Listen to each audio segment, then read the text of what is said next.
I agree with the Jesuit Walter Ong, who says that among the various forms of communication, there's still nothing more powerful than one human being standing up and, in the voice of love, telling the truth.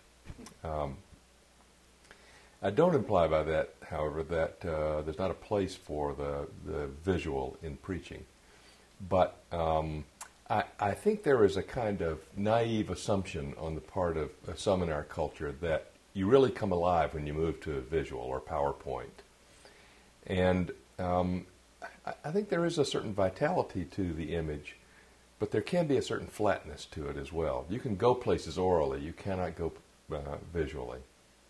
And so I see the role of the image as in support of the spoken word rather than in place of the spoken word.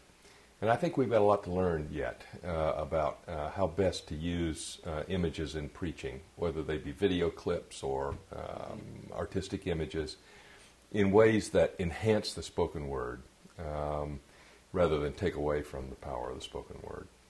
Have you given any thought to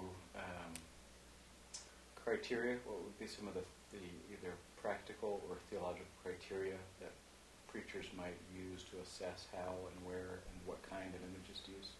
Yeah.